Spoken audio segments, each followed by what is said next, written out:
প্রিয় শিক্ষার্থীবৃন্দ, আশা করি সবাই ভালো আছো, সুস্থ আছো। তোমরা স্বাস্থ্যবিধি মেনে চলবে। সিজক কলেজ অনলাইন ক্লাসে সবাইকে সুস্বাগত। তো আজকে প্রতিবারের নেই, আজকে আমি তোমাদের সামনে একটা ক্লাস নিয়ে উপস্থিত হয়েছি। তো তোমরা অনলাইন ক্লাস দেখার চেষ্টা করবে, দেখবে। সবাইকে আবারও স্বাগত জানিয়ে আমার ক্লাস শুরু করতে চাচ্ছি। সবাইকে স্বাগত। আমি রিটন চন্দ্র দাস, প্রভাষক, সমাজবিজ্ঞান বিভাগ, সিজক কলেজ, বাঘাছড়ি, রাঙ্গামাটি। তোমাদের আজকে আমি সমাজবিজ্ঞান দ্বিতীয় পত্র, তোমরা 2019-20 শিক্ষাবর্ষ দ্বিতীয় অধ্যায়ের বাংলাদেশের সমাজ ও সংস্কৃতি নিয়ে আলোচনা করব আজকে। তো তোমাদেরকে আমি একটু ছবি দেখাচ্ছি, দেখো। এটা আমরা দেখতে পাচ্ছি, এটা কি? এটা হচ্ছে শহীদ মিনার, এটা দেখা শহীদ মিনার। আর এটা হচ্ছে আমরা দেখতে পাচ্ছি কি ক্ষুদ্র নৃগোষ্ঠীর যে সংস্কৃতি। আর এটা আমরা কি দেখতে পাচ্ছি, একটা মঙ্গল শোভাযাত্রা। আর একটা আমরা দেখতে পাচ্ছি ধর্মীয় অনুভূতি। আর এখানে আমরা দেখতে পাচ্ছি মানুষ সংঘবদ্ধ হয়েছে, কিছু মানুষ সংঘবদ্ধ হয়ে তাদের যে কোনো একটা উদ্দেশ্য সাধনের জন্য তারা কাজ করতেছে। এইটা দিয়ে আমরা আজকে এই যে স্লাইডগুলো দিয়ে, ছবিগুলো দিয়ে আমরা কি বুঝতেছি, কি বোঝা যাচ্ছে?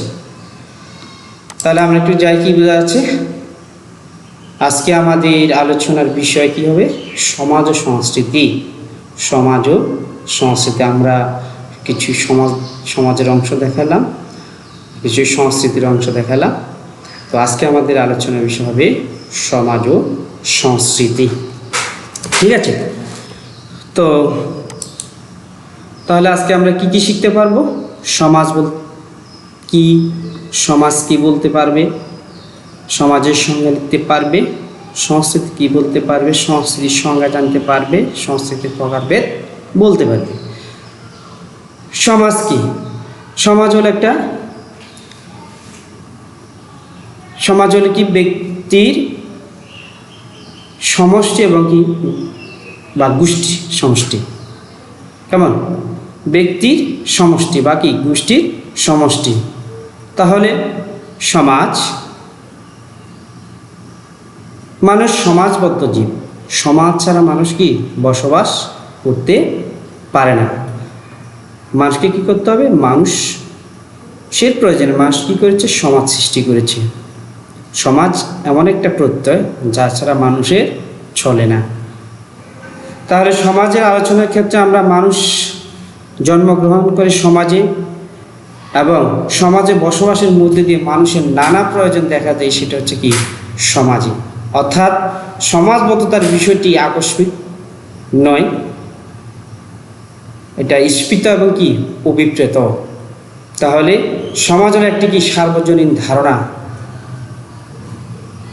সমাজের একটা কি সার্বজনীন ধারণা। আমরা যেহেতু সমাজবিজ্ঞান, আমাদের সমাজবিজ্ঞানের আলোচ্য বিষয় হচ্ছে কি সমাজ। আর সমাজের মূল হচ্ছে কি মানুষ। মানুষ কি করেছে? সমাজ সৃষ্টি করেছে। সেই সমাজে মানুষ কি করে? জন্মগ্রহণ করে, এবং জন্মের পর থেকে মানুষ কি করে? মানুষের নানা প্রয়োজনে মানুষ কি করতেছে? সমাজ সৃষ্টি করে। তাহলে আমরা সমাজ কি যাই দেখি। সমাজ, সোসাইটি। সমাজ শব্দটি ইংরেজি প্রতিশব্দ সোসাইটি। সোসাইটি সোসাইটি শব্দটি ল্যাটিন শব্দ সোসিয়াস শব্দ থেকে এসেছে, যার অর্থ হলো সঙ্গী বা সাথী বা কি সমাজ। সাধারণত সংঘবদ্ধ জনসমষ্টি কি বলা হয়? সমাজ বলা হয়। সংঘবদ্ধ জনসমষ্টিকে সমাজ বলা হয়। আর বলা যায় যখন কিছু সংখ্যক লোক এক উদ্দেশ্য সাধনের জন্য সংঘবদ্ধভাবে জীবনযাপন করে বা বসবাস করে, তখন তাকে সমাজ বলে। আমরা সমাজবিজ্ঞানের ছাত্র হিসেবে আমাদেরকে সমাজ কি জানতে হবে? সমাজ হলো কি? সংঘবদ্ধ জনসমষ্টি কি বলা হয়? সমাজ বলে। শুধু সংঘবদ্ধ হলে হবে না, মানুষ আমাদের কি করতে হবে? আমাদের উদ্দেশ্য থাকতে হবে। উদ্দেশ্য সাধন নিয়ে আমাদের কি করতে হবে? সংঘবদ্ধভাবে বসবাস করতে হবে এবং ওই উদ্দেশ্য সাধনের জন্য আমরা সংঘবদ্ধভাবে জীবনযাপন করতে গিয়ে আমাদের পরস্পরের সাথে কি হয়? মিথস্ক্রিয়া সৃষ্টি হয়, পারস্পরিক সম্পর্ক সৃষ্টি হয়, তখন কি হয়? সমাজের সৃষ্টি হয়। তাহলে আমরা সহজে কি মনে রাখার জন্য কি বলতে পারি? যখন কিছু সংখ্যক লোক একত্রিত হয়ে এক উদ্দেশ্য সাধনের জন্য বা সংঘবদ্ধভাবে বসবাস করে বা জীবনযাপন করে, তখন তাকে বলা হয় সমাজ। এরপরে আমরা আসবো সমাজের সংজ্ঞা। সমাজবিজ্ঞানের ম্যাকএভার ফেজ সোসাইটি গ্রন্থে বলে, যেসব সামাজিক সম্পর্কের মধ্যে আমরা জীবনযাপন করি তাদের সুসংগঠিত রূপে সমাজ। কি বলছিলেন? যেসব সামাজিক সম্পর্কের মধ্যে আমরা জীবনযাপন করি তাদের সুসংগঠিত রূপে হচ্ছে সমাজ। তাহলে আমরা সমাজে যখন বসবাস করতে গিয়ে আমরা আমাদের সাথে কি হয়? পারস্পরিক সম্পর্ক সৃষ্টি হয়, একটা সামাজিক সম্পর্ক সৃষ্টি হয়, তাই না? সামাজিক সম্পর্কের মধ্যে একটা কি আমরা জীবনযাপন করি। তাহলে এই জন্য ম্যাকএভার এবং ফেজ তাদের সোসাইটি গ্রন্থে বলেছেন, যেসব সামাজিক সম্পর্কের মধ্যে আমরা জীবনযাপন করি তাদের সুসংগঠিত রূপ হলো সমাজ। এরপরে আমরা সমাজবিজ্ঞানী জিন্সবার্গ তার সমাজবিজ্ঞানী জিন্সবার্গ তার ফান্ডামেন্টালস অফ সোশিওলজি গ্রন্থে বলেন, সমাজ হলো সামাজিক সম্পর্কের জাল। সমাজ হলো সামাজিক সম্পর্কের জাল, যে সম্পর্ক দ্বারা প্রত্যেক মানুষ তার সঙ্গীদের সাথে সম্পর্কযুক্ত। যে সম্পর্কে তারা প্রত্যেক মানুষ তার সঙ্গীদের সাথে সম্পর্কযুক্ত। তাহলে এখানে জিন্সবার্গ কি বুঝাইছিল? জিন্সবার্গ বুঝে জালের সাথে তুলনা। দেখবা যে প্রত্যেকটা জালের কি আছে? এক একটা কি গিট আছে, মানে কি যার একটার সাথে একটা সম্পর্ক ছাড়া, গিট ছাড়া যেমন জাল তৈরি হয় না, তেমনি মানুষের সাথে, সমাজ বলতে মানুষের সাথে মানুষের কি সম্পর্ক থাকতে হবে। ওই সম্পর্কটাকে জিন্সবার্গ জালের সাথে তুলনা করছেন এবং ওই সম্পর্কের দ্বারা আমরা প্রত্যেকের সাথে আমরা সম্পর্কযুক্ত। প্রত্যেক মানুষ প্রত্যেকের সাথে সম্পর্কযুক্ত, এই জন্য প্রত্যেকের সাথে সম্পর্কটাকে তিনি কি বলছিলেন? জালের সাথে তুলনা করেছেন, জালের সাথে তুলনা করেছেন। তাহলে আমরা বুঝতে পারলাম সমাজের সংজ্ঞা ম্যাকএভার এন্ড ফেজ তার সোসাইটি গ্রন্থে, জিন্সবার্গ বলছিলাম ফান্ডামেন্টাল অফ সোশিওলজি গ্রন্থে। তো প্রিয় শিক্ষার্থীরা, তোমরা একটু খাতায় লিখে নেবে, বইটির সংজ্ঞা আরও আছে। এই দুটা সংজ্ঞা একটু উল্লেখযোগ্য সংজ্ঞা সমাজের, যেহেতু আমরা সমাজবিজ্ঞানের ছাত্র, কেমন আমাদেরকে অবশ্যই সমাজ সম্পর্কে ধারণা থাকতে হবে, ভালোভাবে ধারণা থাকতে হবে। তাহলে আমি এখানে সমাজ এবং কি সমাজের সংজ্ঞা নিয়ে এখানে উপস্থাপন করলাম। তোমরা একটু খাতায় লিখবে, দেখবে, ক্লিয়ার হয়ে যাবে অনেকটা, দেখবে। এরপরে আসো, আমরা হচ্ছি সমাজের সংস্কৃতির কথা। সংস্কৃতি, কালচার। সংস্কৃতি হচ্ছে মানুষের কি জীবন ধারণের পদ্ধতি। কিসের পদ্ধতি? জীবন ধারণের। সংস্কৃতি হলো মানুষের আচরণের সমষ্টি। কিসের সমষ্টি? আচরণের। সংস্কৃতি কি? ওয়ে অফ লাইফ, জীবন ধারণের পদ্ধতি। অর্থাৎ সমাজের সদস্য হিসেবে মানুষ যা কিছু অর্জন করে, মানুষ সমাজে পারিপার্শ্বিক অবস্থান থেকে, পরিবেশ থেকে যা কিছু অর্জন করে, সেটা হচ্ছে সংস্কৃতি। তাহলে কি সমাজের সদস্য হিসেবে মানুষ যাই কিছু অর্জন করে বা পরিবেশ থেকে যাই কিছু শিখে, তাই সংস্কৃতি। তাহলে সংস্কৃতি কি?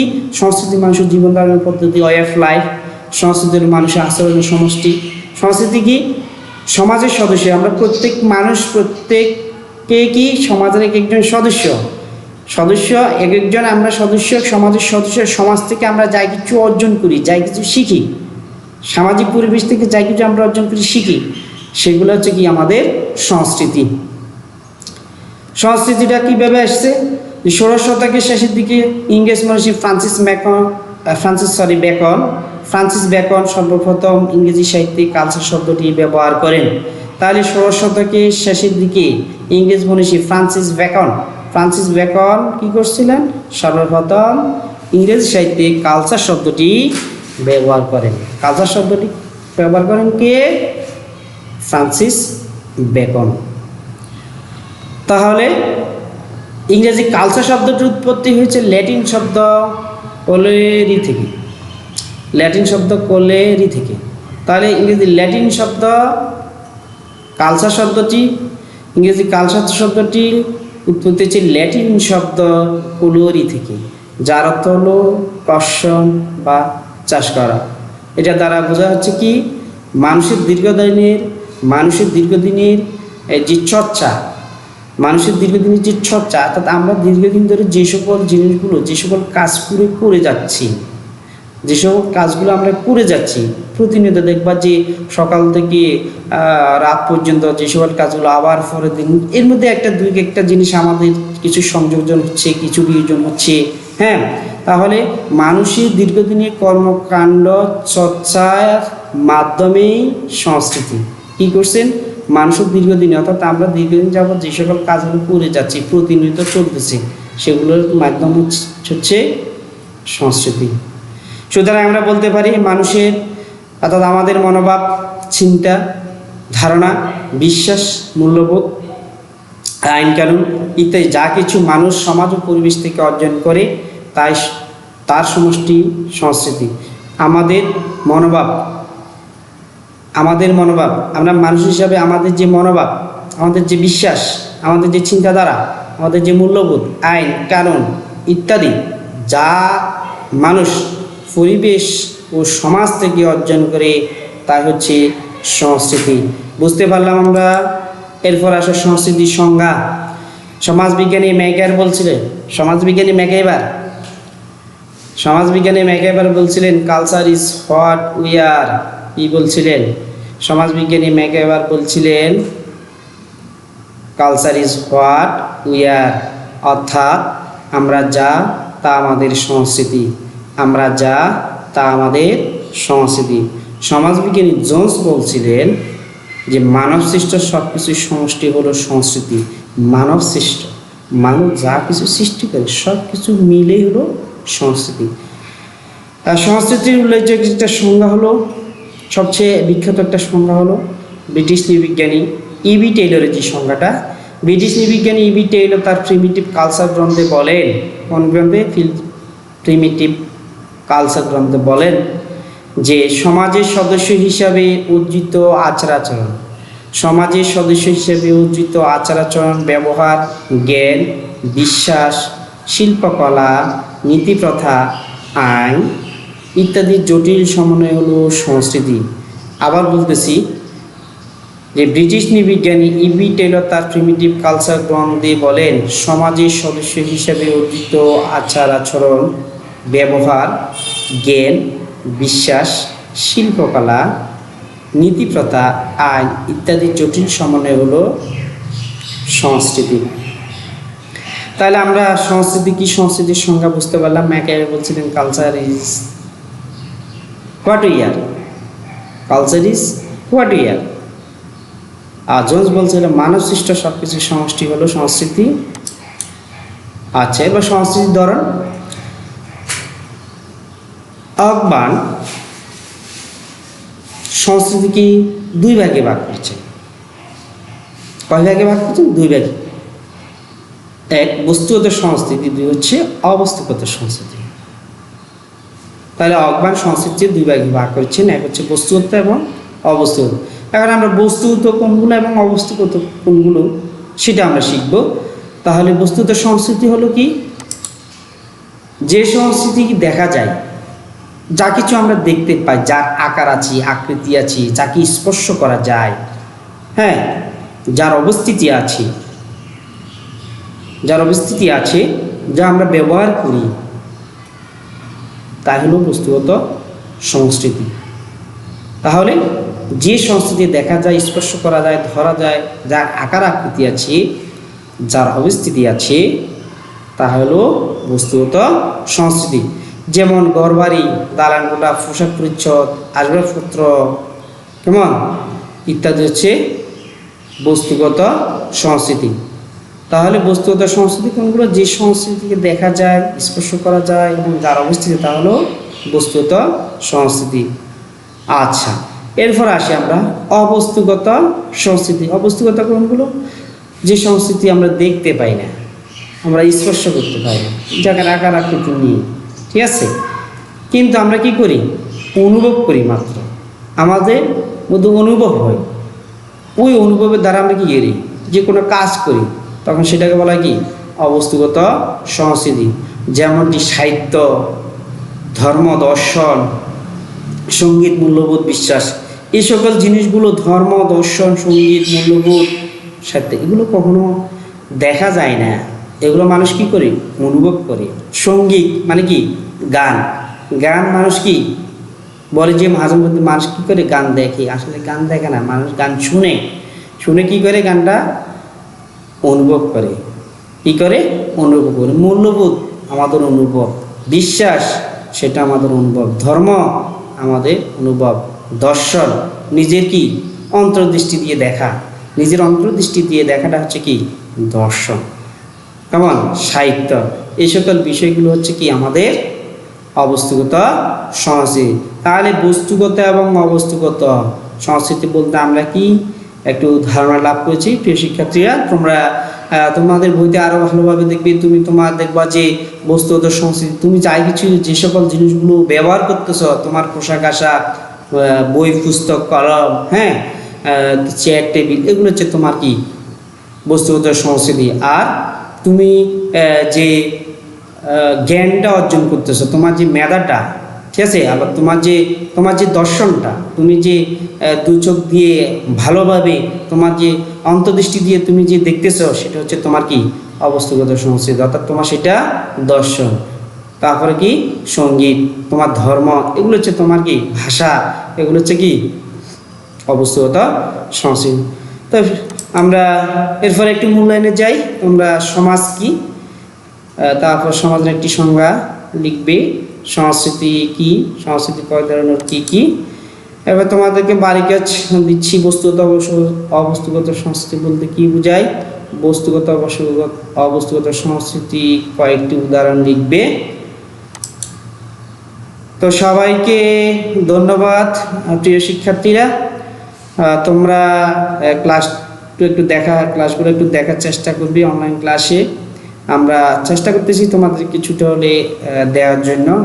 আমরা যেহেতু তোমরা করোনা বিশ্ব মহামারীর কারণে কলেজে আসতে পারতেছো না, তোমরা ঘরে বসে একটু পড়ালেখা করার, অন্তত নিজের বই অনলাইনে দেখার চেষ্টা করবে। যাদের মোবাইল আছে, অ্যান্ড্রয়েড সেট আছে, তারা দেখার চেষ্টা করবে। আর তোমার সুস্থ থাকবে, ভালো থাকবে, স্বাস্থ্যবিধি মেনে চলবে। আবারও বলছি, স্বাস্থ্যবিধি মেনে চলবে। মেনে চলে সবাই সুস্থ থাকো, এটাই কামনা করতেছি। আজকে এখান পর্যন্ত, আবার দেখা হবে। সবাইকে আবার ধন্যবাদ জানিয়ে আজকে শেষ করলাম।